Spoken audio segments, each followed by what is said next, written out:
प्यारे बच्चों, आप सभी को मेरा प्यार भरा नमस्कार। आज हम कक्षा 8 के हिंदी साहित्य का पहला पाठ देश का जयगान के विषय में चर्चा करेंगे।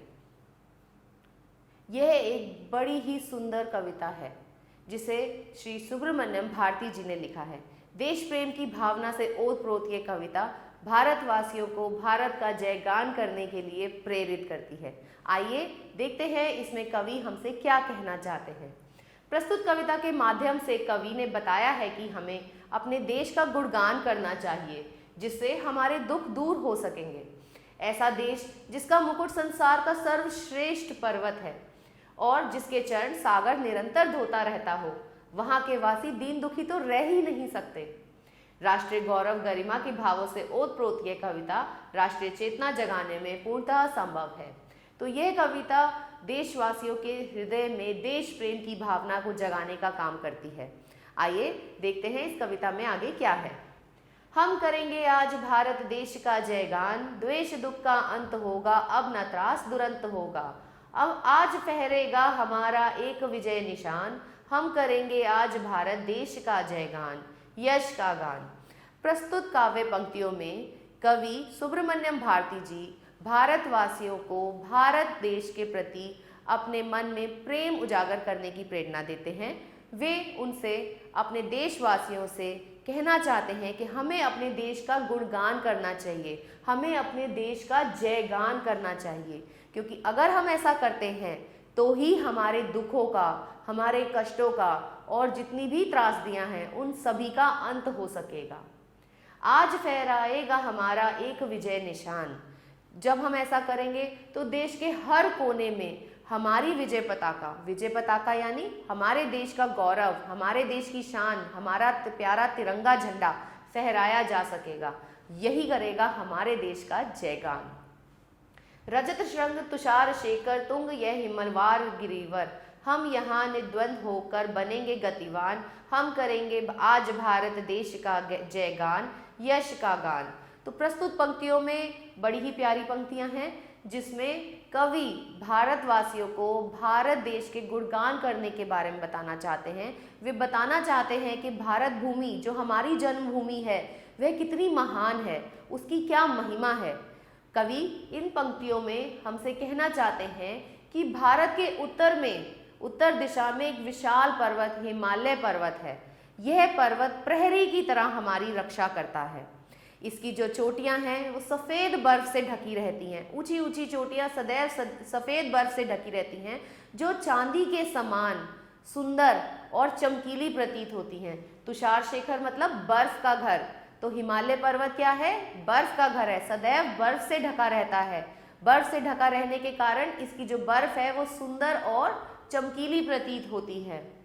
इसीलिए बच्चों, क्योंकि ये हमारे प्रहरी है, हमारी रक्षा कर रहा है, इसलिए हमें किसी से डरना नहीं चाहिए। हमारा कोई विरोधी नहीं होना चाहिए, हमारा कोई निद्वंद नहीं होना चाहिए, हमें किसी से डरना नहीं चाहिए और निर्भीक होकर अपने कदम आगे की तरफ हमेशा अग्रसर रखने चाहिए ताकि हम प्रगति को प्राप्त कर सकें। पोत दल शत शत तरेंगे, पश्चिमी सागर भरेंगे, गर्जना में ध्वनित होगा देश गौरवमान, हम करेंगे आज देश का जयगान। तो प्रस्तुत पंक्तियां अत्यंत ही सुंदर पंक्तियां हैं जिसमें कवि कहना चाहते हैं कि भारत की महिमा के लिए जब भारत की नौका 100 के दलों में पश्चिमी सागरों में उतरेंगी तो सिर्फ और सिर्फ हर जगह से भारत का ही जयगान होगा। भारत की महिमा, भारत का गौरव चारों ओर विद्यमान हो जाएगा। बने विद्या भवन शोभन, देव मंदिर से सुपावन, हम करेंगे देश भारत ज्ञान वृद्ध महान, हम करेंगे आज भारत देश का जयगान, यश का गान। तो इन पंक्तियों में, इन काव्य पंक्तियों में कवि हमसे कहना चाहते हैं कि हम विद्या भवन बनाएंगे। विद्या भवन यानी हम विद्यालयों का निर्माण करेंगे जो कि देवताओं के मंदिर से भी सुंदर और पावन होंगे, जहाँ पे ज्ञान का भंडार रहेगा और यही ज्ञान बांटकर, यही ज्ञान देकर हम अपने भारत की महिमा का गुणगान करेंगे। इसी से हमारे भारत की कीर्ति, हमारे भारत का शौर्य चारों ओर, चारों दिशाओं में विद्यमान हो सकेगा। तो यह राष्ट्र के प्रति प्रेम तथा मातृभूमि के प्रति प्रेम करने के लिए प्रेरित करने की हमें शिक्षा देती है। तो यही इस कविता का उद्देश्य है। भारत माँ के चरण दक्षिण दिशा में प्रतिपल पखारता रहता है, तो यह कवि हमें बताना चाहते थे। तो आइए बच्चों इसका अभ्यास करते हैं। बहुविकल्पीय प्रश्न, इनके लिए बच्चों आपको एक OMR शीट दी हुई है। यहाँ पर इस OMR शीट में आपको यहाँ पर गोले दिए हैं। इन गोलों को आपको अच्छी तरह से भरना होता है। कौन से पेन से? काले रंग के पेन से या नीले रंग के पेन से। आपको कोई टिक मार्क नहीं लगाना, आपको कोई क्रॉस नहीं लगाना इनमें। तो आइए पहला प्रश्न देखते हैं। कवि ने हिमालय को रजत शृंग क्यों कहा है? रजत शृंग इसलिए कहा है क्योंकि, बताएं बच्चों, चोटियों पर बर्फ जमी रहती है, हिमालय पर ऊंचे ऊंचे वृक्ष हैं, चोटियां बहुत ऊंची हैं, हिमालय पर काफी नोकीली चोटियां हैं, क्योंकि हिमालय की चोटियों पर बर्फ जमी रहती है। तो इसके लिए आप पहले ए वाले सर्कल को अच्छे से डार्क करेंगे। द्वेष दुख का अंत कैसे होगा? द्वेष दुख का अंत तब होगा जब हम अपने देश का जयगान करेंगे। तो इसका उत्तर है फर्स्ट वन। तो आप यहाँ पर इसको सर्कल करेंगे। कवि के अनुसार हमारा देश ज्ञान से समृद्ध कैसे होगा? जब पवित्र विद्या भवनों से, विद्वानों से, वैज्ञानिकों से या कवियों से? तो पवित्र विद्या भवन जब बनेंगे। तो इसका उत्तर भी अ है। कविता की पंक्तियां पूरी कीजिए। द्वेष दुख का अंत होगा, अब न त्रास दुरंत होगा, आज फहरेगा हमारा एक विजय निशान। बने विद्या भवन शोभन, देव मंदिर से सुपावन, हम करेंगे देश भारत ज्ञान वृद्ध महान। अति लघु उत्तरीय प्रश्न। पहला प्रश्न देखें बच्चों। कवि आज क्या करना चाहते हैं? कवि आज देश का जयगान करना चाहते हैं।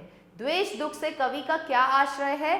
द्वेष दुख से कवि का आश्रय है दुख, कष्ट, जो भी त्रासदियां देश पर आती हैं। भारत की पर्वत चोटियों किस प्रकार की हैं? भारत की पर्वत चोटियां अत्यंत ही ऊंची ऊंची व बर्फ से सदैव ढकी रहती हैं। तुषार शेखर है। प्रस्तुत कविता के रचयिता कौन है? प्रस्तुत कविता के रचयिता श्री सुब्रमण्यम भारती जी हैं। भाव चिंतन कल्पना। यह कविता कवि की को प्रतिक्षण क्या करने के लिए प्रेरित करती रहती है? कल्पना कीजिए। यह कविता कवि को प्रतिक्षण देश का गुणगान करने के लिए प्रेरित करती है, देश का जयगान करने के लिए प्रेरित करती है, ताकि हमारे देश की महिमा चारों ओर विद्यमान हो सके। निम्नलिखित शब्दों के समानार्थी शब्द लिखे। समानार्थी मतलब पर्यायवाची शब्द लिखने हैं बच्चों।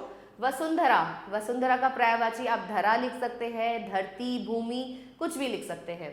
पर्वत, पर्वत के लिए गिरी, पहाड़, नदी, सरिता, तटनी, संसार, जगत, दुनिया, अमृत, मधु, सुधा, त्रास, दुख, भय। निम्नलिखित शब्दों में से प्रत्यय अलग करके लिखिए। हिमवान, हिम प्लस वान। गुणगान, गुण प्लस गान। शिखिर, शिख प्लस र। ध्वनित, ध्वन, ध्वनि प्लस त। निम्नलिखित शब्दों का लिंग निर्धारण कीजिए। वसुंधरा, वसुंधरा एक स्त्रीलिंग शब्द है। सागर पुल्लिंग। नदियां फिर से स्त्रीलिंग। पर्वत पुल्लिंग शब्द है। देश पुल्लिंग शब्द है और कविताएं स्त्रीलिंग शब्द है। निम्नलिखित शब्दों का मानक रूप लिखिए। विद्या, तो विद्या को आप ऐसे भी लिख सकते हैं। निद्वंद, मंदिर।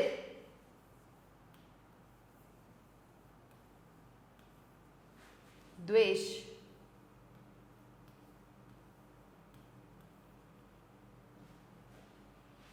मौखिक अभ्यास उच्चारण करेंगे बच्चों। द्वेष दुख, विद्या, त्रास, वृद्ध, श्रृंग, ध्वनित, तुषार शेखर, रजत श्रृंग, निर्द्व, दुरंत। आशा करती हूँ आप सभी को यह पाठ अच्छे से समझ आ गया होगा। इसकी एक एक पंक्ति आपको अच्छे से समझ आई होगी। मिलते हैं अगले पाठ में। धन्यवाद।